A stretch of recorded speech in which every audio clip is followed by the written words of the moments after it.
नमस्कार, आप देख रहे हैं न्यूज़ संवाद। न्यूज़ संवाद का कार्यक्रम शून्य से सफलता। आज इस कार्यक्रम में मेरे साथ हैं, अपन सीधे तौर पे कह सकते हैं छैनी हथौड़ी से लेकर सफलता प्राप्त करने वाले रामेश्वर प्रजापत, कारीगर बेलदार, इन्होंने दोनों सफ़र किया है। कारीगर बेलदार से लेकर करौली नगर परिषद के सभापति इनके पुत्र रह चुके हैं। इनकी एक बहुत बड़ी सफलता है। पहले उपसभापति रहे, फिर सभापति रहे। शून्य से सफलता इन पर पूरी तरीक़ा से फिट बैठ रही है। रामेश्वर प्रजापत करौली के समीप मक्कनपुर गांव के रहने वाले हैं। इनका जन्म 8/8/72 को मक्कनपुर गांव में हुआ। इनके पिता करौली में बेलदारी किया करते थे। 10वीं क्लास तक पढ़े लिखे हैं। उनके साथ बेलदारी करते कारीगर, और आज 100 से अधिक लोगों को ये रोजगार देते हैं। देखिए, सफलता प्राप्त करने में किसी न किसी का योगदान रहता है, लेकिन इनकी सफलता में सीधे तौर पर ये अपनी मेहनत और ईमानदारी को बताते हैं। रामेश्वर प्रजापत के 3 बच्चे हैं। एक बच्चा डॉक्टर है, एक बच्चा सभापति रह चुका है, और बेटी इनकी शादी हो चुकी। ये इनका एक पारिवारिक बैकग्राउंड है। मक्कनपुर गांव में बेहद गरीब परिवार से आए, करौली में इन्होंने राजनीतिक परचम फहराया, और आज करौली के सबसे चर्चित व्यक्ति में इनको शुमार किया जाता है। रामेश्वर जी, आपका बहुत बहुत स्वागत है मेरे साथ जुड़ने के लिए। मैं आपकी कहानी इसलिए बता रहा हूँ कि आप जैसे लोगों से अन्य कोई प्रेरणा ले। हमेशा गरीबी का रोना नहीं रोए कि मैं गरीब हूँ, क्या करूँ क्या करूँ। तो आप अपने बारे में पहले जानकारी दें कि आपकी करौली से शुरुआत कैसे कैसे हुई। मेरे पिताजी यहाँ पर एक ब्रजमोहन पटवारी है, उनके मकान बनाने के लिए आए थे। वो हमारे गांव में पटवारी थे, तो पिताजी उनके मकान पर मजदूरी करते थे। मैं यहाँ पढ़ता था 9वीं क्लास में। फिर 9वीं क्लास में पढ़ते पढ़ते उनके सहयोग के तौर पर मैं उनके साथ में बेलदारी किया करता था। 10वीं क्लास तक आते आते मैंने उनके धंधे में थोड़ा सा ज्ञान प्राप्त करके सीख लिया, और जो ही मैंने 10वीं क्लास की तैयारी कर ली, उसके बाद में पिताजी जयपुर एक काम करने के लिए मकान बनाने चले गए, और मैंने यहाँ ही पूर्व में एक दुर्गा सरपंच थे खेड़िया वाले, उनके मकान का सीधा ही ठेका ले लिया। पिताजी ने मेरे से थोड़ी सी कहा सुनी भी करी कि यार अपन बेलदारी और कारीगरी करते हैं, ठेका आपको नहीं लेना चाहिए था। तो मैं पिताजी से भैया बोल करके बात करता था, क्योंकि मेरी बुआ जी वगैरह उनसे भैया कहती थी, तो मैं भी उनसे संबोधन में बजाय पिताजी के भैया कहता था। मैंने भैया आप भले ही जयपुर जाएं और इस मकान को मैं बना के दूँगा, आप मुझ पर भरोसा करें। तो मैंने 10वीं की पढ़ाई वहीं छोड़ करके और अपने मकान बनाने की जो उनसे कला सीखी, खुद ने बेलदारी करते हुए, कारीगरी करते हुए यहाँ से 2-4 कारीगर बेलदारों को पकड़ा और ठेका लेना शुरू कर दिया। बेलदारी और मजदूरी करने में हमें आधी कीमत मिलती थी। उस ज़माने में मुश्किल से मिस्त्री की 100 रुपया की रेट हुआ करती थी। जब मैंने कारीगरी शुरू करी, तब मैं सुबह 7 बजे से लेकर के और शाम को 7 और 8 बजे तक लगभग 12 से 13 घंटा ईमानदारी से मेहनत करता, और बाकी के साथियों के साथ में काम करता। तो धीरे धीरे मुझे ये लगने लगा, मैंने जब हिसाब बना करके देखा कि अब मैं एक महीने में उस ज़माने में 3 या 4 हज़ार रुपये कमाता था, और जब ठेका लेकर के काम शुरू किया तो मेरी आमदनी 15 से 20 हज़ार रुपये पर पहुँच गई। तो उसके बाद में मैंने कभी बैक देखा ही नहीं, ठेका लेता चला गया, आगे बढ़ता चला गया। पिताजी जयपुर से फिर वापस आ गए। उन्होंने जब मेरे बारे में ये देखा और सुना कि यार इसने तो खुद ने ठेका लेकर के और मकान बना दिया, और मैं जयपुर से जो पैसे कमा के लाया हूँ उससे दुगने या तिगने पैसे इसने यहाँ कमा लिए, तो उन्होंने फिर मेरे पे शाबाशी का हाथ रखा कि अब आज के बाद में तू ठेका लेगा और हम तेरे साथ में काम करेंगे। जी, मैं काम करता रहा। अचानक से गांव में कुछ परिस्थितियाँ ऐसी बदली कि पिताजी का एक झगड़े में निधन हो गया, और निधन की हत्या हो गई सीधे तौर पे कहीं आप। हाँ, यूँ ही कहेंगे कि कुछ लोग बागों ने रंजिशपूर्ण तरीके से रंजिश रखते हुए, और 21/9/97 को मेरे पिताजी की हत्या हो गई।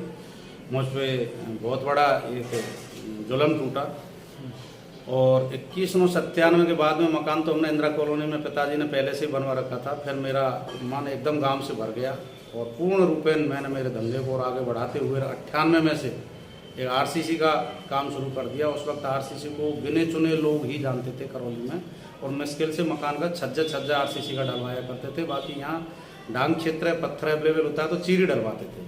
लेकिन चीरियों में एक परेशानी थी कि वो बरसात के दिनों में पानी टपकता था। तो मैंने सारे लोगों को प्रेरित किया, मकान मालिकों को समझाया कि आप आरसीसी का काम करवाएं, और आरसीसी का काम इतना कमज़ोर नहीं होता है जितना आप समझते हैं, बाहर आरसीसी होती है। तो धीरे धीरे मेरी बात पर भरोसा करने लगे, और आरसीसी का काम मेरा अच्छे से चल निकला। बहुत ही शानदार तरीके से मैंने उस टाइम पे आरसीसी का काम किया। लगभग 6 ट्रैक्टर ट्रॉलियाँ मेरे पास में साधन के रूप में रहती थी और 100 से 150 मजदूर मेरे पास में काम करते थे। मैंने लगभग 2010 तक आरसीसी का प्लस बिल्डिंग बनाने का काम किया। ठेकेदार जी, जैसे आज के युवा भटकते रहते हैं कि मेहनत मजदूरी करने में शर्म महसूस करते हैं कि मैं कारीगरी क्यों करूँ, बेलदारी क्यों करूँ, जबकि मेहनत से सफलता प्राप्त की जा सकती है। नहीं, मेरा तो मानना ही है कि अगर आदमी मेहनत करेगा तो 1000% उसको सफलता मिलेगी। मेहनत नहीं करना ही आदमी की सबसे बड़ी नाकामी है। कोई भी आदमी अगर ईमानदारी से मेहनत करे, चाहे वो प्राइवेट नौकरी हो, चाहे खुद का धंधा हो, चाहे बेलदारी हो, उसको निश्चित रूप से सफलता मिलेगी, बशर्ते कि वो शुरुआत में छलांग लगाने की सोचे। वो एक अलग बात है। मैं इस मामले में भाग्यशाली रहा हूँ कि मैंने कुछ दिनों बेलदारी करते करते ही और सीधा ठेका ले लिया और मैं उसमें मुनाफा कमा गया। बाकी की ऐसी कोई बात नहीं है। ईमानदारी से अगर कोई आदमी काम करता है तो सफलता का जो श्रेय है वो ईमानदारी और मेहनत को ही जाता है। देखिए, लगभग 15 साल की उम्र में ही आपकी शादी हो गई जी। एक तरीका देखा जाए तो आज के कानून में साहब नाबालिग, जी, है ना। उस समय आपकी पारिवारिक परिस्थिति थी, पिताजी का भी देहांत हो गया, परिवार को और इसको एडजस्ट कैसे किया आपने धंधे को? क्या आपने परेशानियां तो थी। छोटे भाई भी उस वक्त मेरा अनमैरिड था, उसकी शादी भी मैंने यहाँ करौली मेरे इंदिरा कॉलोनी वाले मकान से की। रिश्तेदारों ने भी उस वक्त झगड़े को देखते हुए अपने हाथ खींच लिए कि यार आपके पिताजी का मर्डर हो गया और आप पता नहीं आगे आपका जीवन कैसा रहेगा। तो मैंने सबको समझाया कि ये एक रंजिशवश मामला हुआ है और आप चिंता नहीं करें, मैं हर तरीके से छोटे भाई का साथ दूंगा और आज तक मैं उसका साथ देता आ रहा हूँ। कभी भी मुझे मेरे छोटे भाई ने पीठ नहीं दिखाई। मेरी माताजी का आज भी मेरे ऊपर स्नेह है और जिस मंदिर को लेकर के एक विवाद हुआ था, आज उसी मंदिर को मैंने माता रानी के वो लगभग 51 फीट हाइट का पर्सनल मैंने बनवाया है, जो एक दोगे की पटोर में मंदिर था माता रानी का। उसको मैंने गांव में आज इतना भव्य और सुंदर बना दिया कि कभी आप आएँ तो देखें, आप भी ये कहेंगे कि वास्तव में आपने अच्छा काम किया है। और उसके बाद में पिताजी के थोड़े जाने के बाद मुझे धक्का तो लगा, लेकिन समाज के कुछ लोग मेरे साथ में, जिस दिन मेरे पिताजी खत्म हुए तो जो हमारे तीये की जो रस्म होती है जी, उसमें वो लोग वहाँ गए और उन्होंने मेरा हौसला अफजाई की और जाकर के कहा कि जो होना था वो तो हो गया, आप चिंता ना करें। हम करौली के सीताजी मार साहब हैं, एक कैलाश जी प्रजापति थे जो खत्म हो गए, एक दो उनके साथी थे, उन्होंने कहा कि हम आपका सहयोग करेंगे और आप चिंता नहीं करें। भले ही उन्होंने मुझे कुछ सहयोग नहीं किया, लेकिन उनकी जो उस दिन का जो मनोबल मेरा बढ़ाया, उसके लिए मैं उनका भी धन्यवाद देना चाहूँगा। और उसके बाद में मैं खुद ही समाज के लिए इतना समर्पित हो गया कि मैंने मेरी समाज के लिए, बाकी के जो भी दबी कुचली समाज के लोग मेरे पास, कोली गंडेरे जैसे लेबर क्लास जो थी वो कोलियों की सबसे ज़्यादा थी, तो उनके भी अगर कोई मामले आने लगे तो मैं निष्पक्ष और निर्विवाद रूप से अधिकारियों के सामने जाकर के मिलने लगा। उनकी बात को अधिकारियों के यहाँ पहुँचाता, साहब ये गरीब कोली है, इसके साथ में फला जाति का आदमी और दबंगाई कर रहा है या इसकी ज़मीन को हड़प रहा है या इसकी बहन बेटी की इज्जत खराब कर रहा है। इसमें मुझे कभी एक दो बार ऐसी भी नौबत आई, मैं नाम तो नहीं लेना चाहूँगा, कि कुछ लोग मेरे से गुस्सा भी हुए, कुछ राजनेताओं ने धमकी भी दी, कुछ दादा प्रवृत्ति के लोगों ने भी धमकी दी, लेकिन मैंने कभी इन चीज़ों की परवाह नहीं की। मैंने तो एक ही चीज़ सोचा, जिस दिन ईश्वर को मेरे को मारना है उस दिन तो मैं मरूंगा ही, तो मैं क्यों ना इन गरीब लोगों की सेवा करूं। और आज उसी का प्रतिफल है कि मैंने मेरे बड़े बेटे को करौली से चुनाव लड़ाया तो पहली बार में पार्षद बना। पहली बार में पूरी करौली के लोगों का इतना स्नेह रहा कि मेरे बेटे को उपसभापति उस वक्त बनाया, सभापति भी बन जाता, लेकिन मैंने थोड़े से पैर पीछे खींच लिए, क्योंकि जातिगत वोट मेरे पास में सिर्फ एक था, मेरे बेटे के अलावा और कोई दूसरे थे नहीं। और आज की युग में ज़्यादातर जो समीकरण है वो जातिगत है, लेकिन फिर भी जब 1 साल का कार्यकाल शेष रहा तो उस वक्त बेटे को सभापति का आप सब लोगों के आशीर्वाद से सौभाग्य प्राप्त हुआ। एक बेटे को मैंने डॉक्टर बनाया, क्यों ये सब इसलिए किया कि मेरे पास में मैं खुद 10वीं तक ही पढ़ा था।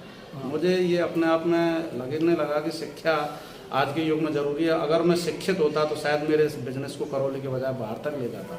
ये मुझे महसूस हुआ। मैं लैपटॉप चलाना नहीं जानता, मोबाइल में बहुत अच्छे फंक्शन चलाना नहीं जानता, तो इस चीज़ को देखते हुए मैंने बड़े बेटे को बीटेक कराया और उसकी बहू है वो BTech, BEd, MSc, BSc education वाली भी है, और छोटे बेटे को मैंने एमबीबीएस करवा रखी है, जो आज उदयपुर में डॉक्टर है, पैसिफिक मेडिकल उसमें हॉस्पिटल में। वैसे आप सफलता की धनी रहे, किस्मत ने कुछ साथ दिया आपका?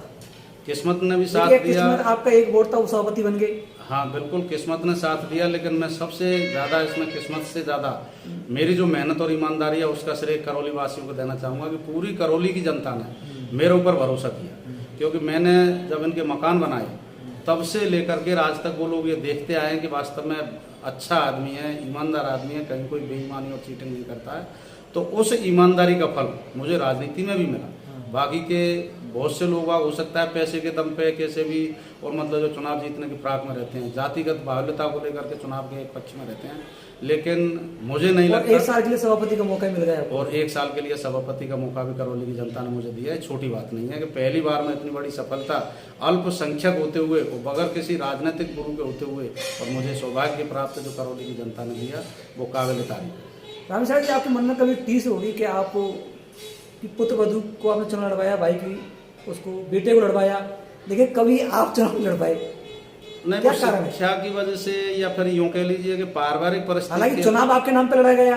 बिल्कुल आपकी बात से मैं सहमत हूँ विनोद जी कि चुनाव मेरे ही नाम से बेटा जीता। बेटा तो उस वक्त मैं जयपुर तैयारी कर रहा था एमटेक की, और साथ में कोचिंग भी ले रहा था नौकरी की, लेकिन उसके चक्कर में उसकी नौकरी भी नहीं लग पाई। क्योंकि राजनीतिक चस्का एक ऐसा होता है कि जब नगर परिषद में आकर के बैठा तो उसके अधीनस्थ कर्मचारी जब उसको सर कहने लगे तो उसको ये लगा कि मैं तो बहुत बड़ी पोस्ट पे आ गया। तो हो सकता है शायद उसी की वजह से, और उसका मन पढ़ाई से थोड़ा सा विचलित हो गया और वो नहीं पढ़ पाया। तो मैंने उसको बिजनेस में सेट कर दिया है दिल्ली में। तो मैं तो ये कहना चाहूँगा कि आदमी अगर ईमानदारी से काम करे तो कहीं कोई दिक्कत नहीं है। मुझे इस चीज़ की टीस रही कि अगर मैं ज़्यादा पढ़ा लिखा होता तो शायद चुनाव नहीं लड़ता। आप ही लड़ते। आपकी सफलता में आप किसको श्रेय देना चाहते हैं, किसका महत्वपूर्ण योगदान रहा है? देखिए, वैसे तो आप सब लोगों का आशीर्वाद मेरे साथ है, लेकिन मैं तो ईमानदारी और मेहनत को ही सबसे ज़्यादा श्रेय देना चाहूँगा। अगर आदमी ईमानदारी से काम करे और कभी भी चीटिंग और बेईमानी नहीं करे तो निश्चित रूप से उस आदमी को किसी भी कीमत पर मतलब जो ऊंचाई हासिल होनी ही होनी है। देखिए, समाज की राजनीति कब से शुरू की आपने? समाज की राजनीति मैंने 97 के बाद में शुरू की थी। जब मेरे पिताजी खत्म हुए थे तो करौली के जो लोग मेरे यहाँ गए और उन्होंने जो हौसला अफजाई उस दिन मुझे की थी वो मेरे मन में घर कर गई। मैंने कहा चाहे ये लोगों ने मेरे साथ में कुछ अच्छा नहीं किया, लेकिन करौली से चल करके मेरे घर तक मकनपुर गाँव में पहुँचे, उन्होंने मुझे ये संबल दिया कि आप किसी प्रकार से आपको असहाय नहीं समझें, हम सब लोग आपके साथ हैं। उससे मुझे एक प्रेरणा मिली, एक नई ऊर्जा मिली। फिर मैं यहाँ आया, इनकी जो एक कार्यकारिणी बनी हुई थी उसके मैं एक सहभागी बना, और उस वक्त दक्ष प्रजापति विकास संस्थान के नाम से एक छोटा सा संगठन 10-20 आदमियों का चलता था। वो मैंने इनके सहयोग के रूप में जब सदस्यता ली 3-1 साल बाद में मैं इस संगठन का जिलाध्यक्ष बना। जो ही मैं जिलाध्यक्ष बना मैंने इन सारे लोगों के सहयोग से और समाज के प्रयास से इसको इतना बरगद का पेड़ खड़ा कर दिया कि आज पूरे ज़िले में हमारी तहसील कार्यकारिणी बनी हुई है, और इतना मजबूत संगठन है कि हम किसी भी चुनाव में, चाहे एमपी का हो, चाहे एमएलए का हो, चाहे और किसी का हो, हमें चुनाव प्रचार करने की आवश्यकता नहीं पड़ती। केवल फोनों पर हम अपना मैसेज डाल देते हैं और पूरा समाज उसी हिसाब से काम करने को तैयार है। आपके समाज में क्या बदलाव हुआ है? समाज में काफ़ी बदलाव हुआ है। पहले हमारे लोग केवल मिट्टी के बर्तन तक ही सीमित थे। अभी हमारी जो युवा पीढ़ी है वो ज़्यादातर बाहर जा कर के मार्बल फिटिंग का कार्य और दूसरे जो जॉब है उनमें जाने लगी है। क्योंकि हमारा जो पुश्तैनी काम है उसमें एक तो क्या है, मिट्टी हमारे पास में अवेलेबल नहीं है। सरकार ने कभी ये सोचा नहीं कि इनको हर ग्राम पंचायत लेवल पे या नगर परिषद में या नगर पालिका में इनको एक खदान आवंटन कर दी जाए। अगर ये निःशुल्क होती तो उनको एक सुविधा होती। तो पहली चीज़ तो मिट्टी नहीं रही बर्तन बनाने के लिए। दूसरा, पहले क्या है कि जो ये सरसों के डंठल वगैरह ये होते थे, ये हमें जलाने के लिए फ्री में मिल जाते थे। अब इनको भी पैसे में लाना पड़ता है। तो इससे हमें लगने लगा कि मेहनत एक 10 साल के बच्चे से लेकर के 60 साल का बुजुर्ग तक मेहनत करता है, कमाई कम होती है। तो समाज के जो युवा जो बच्चे हैं, पढ़े लिखे जो बच्चे हैं, उन्होंने पुश्तैनी धंधे को कम करते हुए सबसे ज़्यादा मार्बल का काम, हलवाईगिरी का काम, फल सब्जी का काम, जूस सेंटर का काम ये चालू किया है। और निश्चित रूप से उन्होंने जो पहले कमाते थे उनसे 4 गुना नहीं 10-10 गुना उसमें मुनाफा कमाया है। और लोग वहाँ पढ़ने भी लगे। बहुत हाई एजुकेशन तो नहीं है, लेकिन पूर्वी राजस्थान में 1st ग्रेड, 2nd ग्रेड और 3rd ग्रेड के हमारे काफ़ी नौकर वर्तमान में है।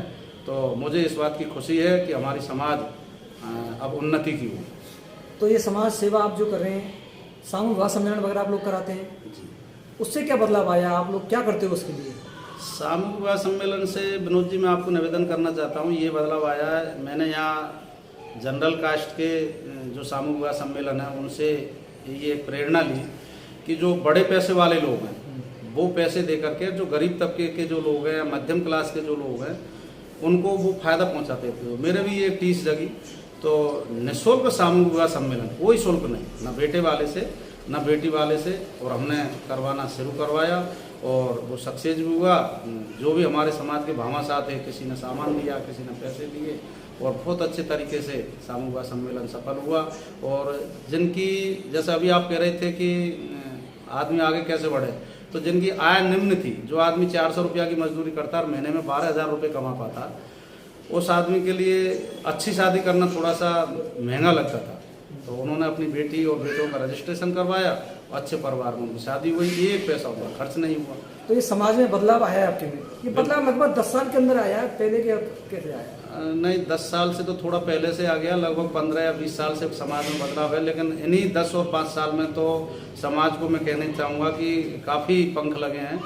जो भी नई पीढ़ी है, जो भी यूथ पीढ़ी है, अब वो धंधा करना चाहती है या पढ़ना चाहती है। अच्छा, अब और क्या बदलाव की जरूरत है आपको? तेज गति से होना चाहिए। तेज गति से बदलाव ये सब मैं समाज से और आपके माध्यम से बाकी के सभी लोगों से ये कहना चाहूँगा, चाहे वो उच्च श्रेणी के हैं, चाहे निम्न श्रेणी के हैं, चाहे वो मेरी समाज के लोग हैं, शिक्षा पर सबसे ज़्यादा फोकस रखें। पहला जो सूत्र है वो किसी भी समाज के विकास में शिक्षा का होना बहुत ज़रूरी है। अगर आदमी शिक्षित होगा तो नौकरी करेगा, नौकरी नहीं लगती है तो अपना व्यवसाय अच्छा चलाएगा और ईमानदारी से कार्य करे। शिक्षा का अगर बदलाव आ गया तो निश्चित रूप से उस समाज का उत्थान होना ही होना है।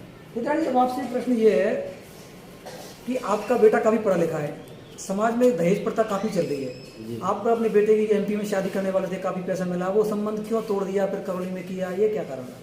नहीं, एमपी वालों से तोड़ना कुछ नहीं था। वैसे उन्होंने मुझे लालच काफ़ी दिया था पैसों का, हम आपके बेटे के लिए 31 लाख रुपए देंगे और अच्छे ऑफर भी मिले थे। लेकिन जिस बच्ची को मैंने यहाँ पर अब अपने बेटे की बहू के रूप में चुना है, वो बहुत सुशील और पढ़ी लिखी है। फिर लोकल परिवार है, उस परिवार को मैं पहले से ही जानता था। वो सीधा है, धन्ना सेठ जी के नाम से उसको जानते थे। इंडोन दरवाजे पे उनकी मिठाई की दुकान है, तो उनकी नातनी मेरे पुत्र की पुत्र वधू बनी है। और मैंने ये सोचा कि पैसे के लालच में नहीं पढ़ना चाहिए। आज अच्छा आपने एजुकेशन को महत्व दिया?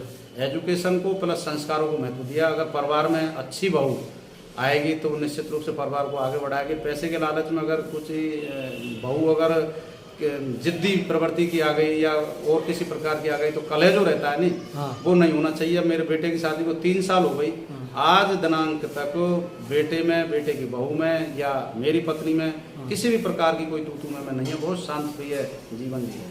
अच्छा, ये बताएं आप, आपके बारे में लोग कहते हैं ठेकेदार जी बहुत सीधे आदमी है यार, आप सीधे हो क्या? अब मेरा मानना तो ये, लोग अगर कहते हैं तो उनकी बात को आपको मान लेना चाहिए। नहीं यार, सीधे क्यों? आप चतुर भी हो यार, एक वोट आपका। आप सुनिए, मैंने आप सभापति बने और फिर सभापति बने, आप सीधे को चतुर हो। नहीं, ये तो मैंने आपसे पहले कह दिया, ये करौली के लोगों का मेरे प्रति स्नेह ही था। अन्यथा नहीं, बाजी पलटने में माहिर तो हो आप। नहीं, ऐसा कुछ नहीं है। वो सब ईश्वरीय चमत्कार मान लो या आप लोगों का प्रेम मान लीजिए। बाकी बबलू शुक्ला आप जानते हैं कि बहुत अच्छा सामाजिक कार्य करता है। उसकी पत्नी से, रश्मि शुक्ला से मेरे बेटे का चुनाव था। वो किसी भी सूरत में मुझको ये नहीं लगता था कि मैं उनसे चुनाव जीत पाऊंगा। लेकिन पूरी करौली का स्नेह तो देखिए कि मुझे 9 वोटों से विजयी बनवाया। 9 वोटों से? 9 वोटों से, जबकि मैं समझ रहा था कि मेरे बेटे की जमानत ही जब्त होगी। लेकिन जब रिजल्ट खोला तो मेरे खुशी के आंसू मेरे में अपना आप आ गए कि बताओ, जनता ने, ब्राह्मणों के सबसे ज्यादा वोट होते हुए और मेरे बेटे को लाइक किया। ये क्या कारण रहा, क्या मानते हो? जो आप कह रहे हैं मैं वही कहना चाहूंगा कि निश्चित रूप से जो लोग सीधे या ईमानदार कहते हैं उसी के हिसाब से मुझे वोट मिला। बाकी अगर मैं बदमाश या गुंडा प्रवृत्ति का होता तो शायद मुझे... नहीं, उस शब्दों का यूज तो नहीं कर रहा, लेकिन चतुर है आप पूरे हैं। चतुर का मैंने आपको एक उदाहरण दिया, दूसरा उदाहरण मैं देता हूँ आपकी चतुराई का। भाजपा से आप जीते, मौका मिला, सभापति बन गए, ये चतुराई तो है आपकी राजनीति की? नहीं, इसमें ऐसी कोई चतुराई नहीं थी। भाजपा से चुनाव जीता। दरबार साहब का मेरे ऊपर बहुत ज़्यादा स्नेह था। दरबार साहब ने तो मेरे से सभापति के लिए भी कहा था, लेकिन मैंने ही इसलिए मना कर दिया मैंने कि हुकुम मात्र 6 वोट बीजेपी के जीत करके आए हैं और 40 सांसद है जिसमें से लगभग उस 40 वक्त पार्षद 40 पार्षद हैं, 25 के आसपास उस वक्त कांग्रेस के थे। तो मुझे नहीं लगता कि अपन इस चुनाव को निकाल पाएंगे, और मेरा पहला अनुभव था, तो मैं अपने आप में एक डरा हुआ था। तो मैंने ही दरबार साहब से मना कर दिया, भाई दरबार साहब मैं अभी इस काबिल नहीं हूँ कि सभापति का चुनाव लड़ूं। देखिए, जब मौका मिला राजाराम निलंबन के बाद तो आपने, अब उस वक्त तो कुछ अच्छा परिस्थिति, क्या परिस्थिति घटी बता दो आज जनता को। परिस्थितियाँ ये थी कि उस वक्त मैंने बीजेपी के जो उस वक्त के पदाधिकारी थे, हाँ। उनसे सबसे मैंने ये कहा था, मैंने कि एज ए लॉ के अनुसार जब कोई भी अध्यक्ष सीट पे से हट जाता है तो उसके बाद में उपाध्यक्ष को अध्यक्ष पद का मिलता है। तो चार्ज आप माननीय कलेक्टर साहब से कह करके और इस चार्ज को दिलवाएं और पद ग्रहण करवाएं। लेकिन मेरे साथ में माननीय सांसद साहब ने सहयोग नहीं किया, बाकी के पदाधिकारियों ने सहयोग नहीं किया। तो मुझे जिन जिन से सलाह लेनी चाहिए थी मेरे पार्टी वालों से, उनसे सलाह लेकर के ही मैंने मेरे बेटे को पार्टी बदलवाई। ऐसा नहीं है मैंने कभी किसी पार्टी के साथ में भी विश्वासघात नहीं किया। मैंने उनसे कह दिया, भाई आप लोग जब मदद नहीं कर रहे हैं और ये कानूनन जो मैं कह रहा हूँ वो चीज़ सही है, तो मैंने कहा आप बताएं मुझे क्या है। तो उन्होंने कह दिया जो आपको उचित लगे वो आप निर्णय लें, हमें आपके निर्णय पे किसी भी प्रकार का कोई दुख नहीं हुआ। तो आपने कानून के दायरे में किया है सब चीज़, जो भी किया कानून के दायरे में। सभापति आपका बेटा बना दिया जी। उस समय लाखन जी का काफी सहयोग रहा आपके लिए विधायक का। लाखन आप जी आप काफी चाहते हो। लाखन जी मेरे पुराने मित्र हैं, वो भी व्यवसायी है, मैं भी व्यवसायी हूँ। कहीं ना कहीं हम व्यवसाय के रूप में एक दूसरे से जाने पहचाने हैं। एक हमारे सर्वमान्य नेता डूंगर राम जी गेदर साहब हैं, उन्होंने भी राजनीति के लिए मुझे कुछ ना कुछ प्रेरित समय समय पर करते रहे हैं, और वो भी लाखन जी के काफ़ी नज़दीक हैं। तो गेदर साहब ने कहा था कि आप लाखन जी की मदद लीजिए, सभापति में आपका सहयोग करेंगे। और मैंने लाखन जी से फ़ोन पर कहा था, तो लाखन जी ने मेरी बात शहर से स्वीकार करी, और गेदर साहब को बुलाने के लिए उन्होंने कहा कि आप गेदर साहब को बुलवा लीजिए, अगर वो कहते हैं तो आपके बेटे को हम सभापति पद की शपथ दिला देंगे। तो इसमें माननीय गेदर साहब का, लाखन जी का मैं बहुत बहुत धन्यवाद देना चाहूँगा कि उन्होंने बेटे को सभापति बनाया। और लाखन जी भले और ईमानदार आदमी हैं, इसमें कोई दो राय नहीं। अब लाखन जी के साथ जुड़े हुए हैं आप। अब मैं लाखन जी के साथ में व्यक्तिगत रूप से जुड़ा हूँ। अच्छा, एक और है, आपने बेलदारी से शुरुआत की जी। जो बहुत कम 80-90 क्या मिलती है उस समय डेली की? उस वक्त 50 या 60 रुपए बेलदारी में थी। बेलदारी मिलती थी, लेकिन बेलदारी मैंने किसी दूसरे के नीचे नहीं की, बेलदारी मेरे पिताजी के नीचे की। हाँ जो भी है मिलती थी। देखिए, जितने भी दर्शक इस बात को सुन रहे हैं उन्हें समझना चाहिए। रामेश्वर प्रजापत मक्खनपुर गांव के, एक बार फिर बता रहा हूँ, बेलदारी से उन्होंने शुरुआत की। पापा के समय सामने बेलदारी करते थे, 80-90 रुपये उनको मिला करते थे। लेकिन उससे बड़ी बात है कि 2010 में इन्होंने 1-1 करोड़ रुपए की 2 मशीन खरीदी अपनी मेहनत से, अपनी सफलता से। ये क्या रहस्य, इसके बारे में बताया रामेश्वर जी आप। मशीन का मैं विनोद जी आपको निवेदन करना चाहूँगा कि मेरे गांव में पानी बहुत कम है, तो मैंने आपकी दया से मजदूरी करके 2 पैसा इकट्ठा किया और एक बोरिंग मशीन वाले से बात की मैंने, तो उसने मुझे 160 रुपया प्रति फुट के हिसाब से, उस ज़माने में ये बात होंगी लगभग 2009 के आसपास की, तो उस बोर वाले से मैंने बात करी। यानी भैया 1000 फीट बोर मुझे कटवाना है, हमारे गाँव में पानी नहीं है, जो भी बनता है वो 200 फीट तक बनता है, नीचे किसी ने ज़्यादा लंबा प्रयास नहीं किया। तो मैंने 1000 फीट की बात करी, उसने मेरा बोर 900 या 950 फीट काटा, फिर उसकी राड खत्म हो गई। उसने कहा भाई अब मेरे पास में राड नहीं है, मैं इतना ही आपका काम कर पाऊँगा। मैंने जब उसको हिसाब दिया तो रात को लगभग 11:30 या 12 बज रहे होंगे, और उसने मेरे को 1,55,000 रुपये का बिल मेरे हाथ में थमाया। उसकी कटाई 160 रुपया फिट प्लस 200 रुपया वेल्डिंग के हिसाब से। तो मैं एकदम आवेश से मैं आ गया, या यूँ कह लो, मैंने सोचा यार 1,55,000 रुपया मात्र 24 घंटे में बहुत बड़ी रकम होती है उस ज़माने में। तो मैंने उस ऑपरेटर से सहज भाव में पूछा, मैंने भैया आप इसमें डीजल कितने का लेकर आए? उसने बताया सेठ जी हम 50,000 का डीजल लेके आए। तो मैंने क्या ये सारा डीजल खत्म हो गया? कि हाँ 10-5 हज़ार का बचा होगा, लगभग 40,000 रुपये का डीजल इसमें ख़त्म हो चुका है। मैंने आप लोगों की मजदूरी क्या हुई? तो उन्होंने एक दिन की मजदूरी उस टाइम शायद मेरे को 2,500 या 3,000 रुपये अपनी बताई। तो उन्होंने टोटल 45,000 रुपये का खर्चा बताया और 1,55,000 रुपये की कमाई थी। तो मोटा मोटा मैं इतना तो समझता था कि 45,000 काटेंगे तो 1,10,000 रुपया उन्होंने 24 घंटे में मेरे यहाँ से कमा के और वो लोग ले गए।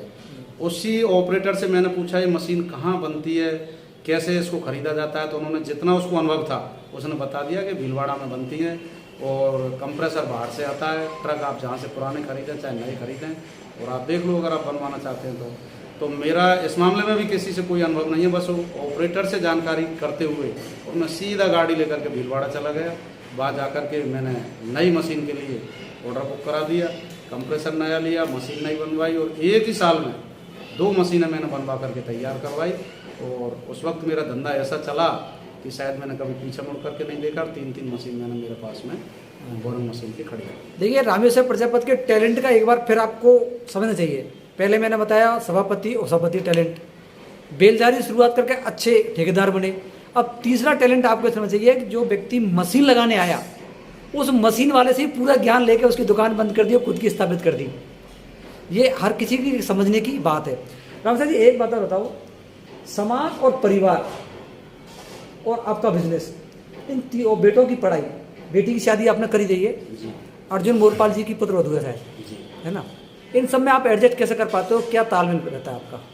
क्या परिवार को टाइम देते हो, बेटों को टाइम देते हो, और समाज में आप बहुत ज़्यादा एक्टिव हो और राजनीति भी कर रहे हैं? इसमें मैं यूँ कहूँ कि एक तरीक़ा से मुझे सबका सहयोग है। आज तक मेरे बेटों ने मुझसे ये नहीं कहा कि पापा आप कहाँ जा रहे हो, क्यों जा रहे हो, और आप सारे दिन समाज में घूमते फिरते हो, कोई काम धंधा नहीं करते। उनको पता है कि पापा अपने दिमाग से व्यवसाय को चलाते रहते हैं, फ़ोन से या अपने विश्वसनीय जो कर्मचारी हैं उनके माध्यम से। बेटों को पढ़ाई पे छोड़ रखा है। अब तो खैर जो मानो एक तरीक़ा से दोनों बेटे अब बिजनेस, एक अपनी डॉक्टरी संभाल रहा है, दूसरे को मैंने अभी दिल्ली 1 महीने पहले ही दूसरा एक जॉब डलवा दिया। इसमें मेरी पत्नी का भी काफ़ी सहयोग रहा है। कभी भी परिवार वालों ने, पत्नी ने मुझसे ये नहीं कहा कि आप क्यों फालतू घूम रहे हो, क्यों जा रहे हो। तो परिवार में अगर दाता किचकिच या लड़ाइयाँ ज़्यादा होती हैं तो शायद मैं समाज सेवा नहीं कर पाता। पूरा परिवार मेरे लिए बहुत अविस्मरणीय है, मेरा मददगार है, हमेशा मेरे साथ रहता है, मेरे पर भरोसा करता है। आगे पत्नी की एजुकेशन क्या है? पत्नी की कोई एजुकेशन नहीं है, वो बेचारी कभी स्कूल ही नहीं गई, उसने केवल गृहस्थी संभाली है। और मुझे बड़े सौभाग्य की बात है कि इतनी सुंदर और सुशील पत्नी मुझे मिलेगी। कभी उसने मेरा विरोध नहीं किया और मेरा और उसके बच्चे आज काफ़ी पढ़े लिखे हो गए। ये बात है। अच्छा एक बताओ, आपने गांव में जो मंदिर बनवाया है ना, आपकी माता जी गांव में रहती हैं?